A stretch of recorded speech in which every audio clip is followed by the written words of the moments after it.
Носи ми още срама по челото, синина от бича следи от теглото. Нека спомен люти в дни на позор, да висне като облак в нашия кръгозор. Нека ни отрича историята века, нека е трагично името ни, нека. Ластица стара и нови батак, в миналото наше хвърля своя мрак. Нека ни сочат с присмихи обидни, щупен окови и дирите стидни. По врата ни още от хомота стар, нека та свобода да ни бъде дар. Но ние знаем, че в нашето недавно свети нещо ново, има нещо славно, що гордо разтупва нашите гърди и в нас чувства силни големи плоди. Защото там не иде навръх планината, що небето синьо крепи с рамената.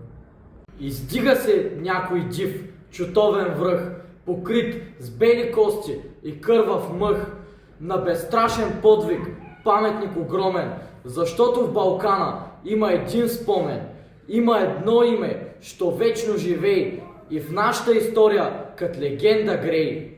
То име ново, голямо, антично, като Термопили, славно, безгранично, що отговор дава и смива срамът и на клетвата струшава зъбът.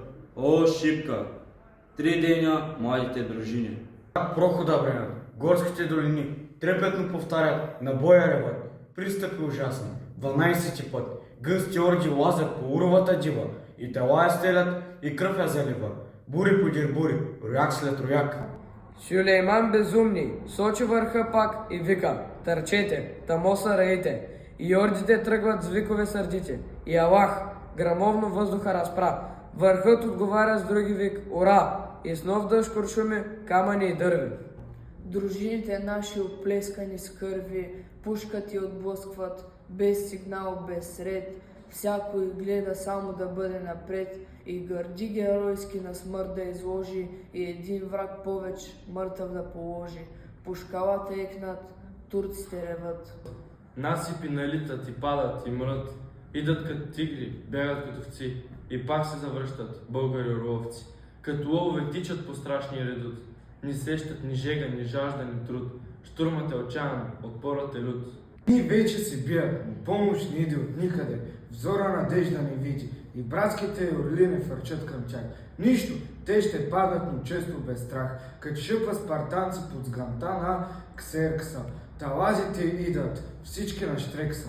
Дневният напън вече е настал. Тогава Столетов, нашия генерал, ревна громко: млади опълченци, венчайте България славно и венци. На вашата сила царят повери, прохода войната и себе дори. Думи суни дружините горди, очакват геройски душманските орди, бесни и шумещи. О, геройски час!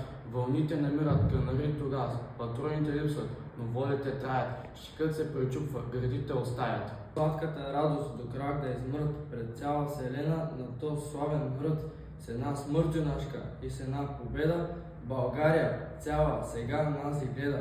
Той е връх висок е, тя ще ни съзре, ако били бегали да мрем по-добре. Няма веч оръжие, има хекатомба. Всяко дърво, мече, всякой камък, бомба, всяко нещо, удар, всяка душа, плам, камъне и дърве изчезнаха там. Грабвайте телата, някой се изкряска, и трупове мъртви фръкнаха завчаска. Кът демони черни, на черни рояк, като рят стопалят, като живи пак. И турците тръпнат, друг път не видели, ведно да се бият живи и умрели. И въздуха цепят с демонски вик, боят се обръща на смърт и на щик. Героите наши като скали твърди, желязото среща, железни си гърди, и фърлят се с песни в свирепата сеч, като виждат харно, че умират вече. Но вълни по-нови от орди дивашки гълтат, потопяват орляка юнашки. И още миг ще падне заветният хълм. Изведнъж Радецки пристигна с гръм. И днес йощ Балканът, щом буря зафаща, спомня този ден бурен, шуми и препраща.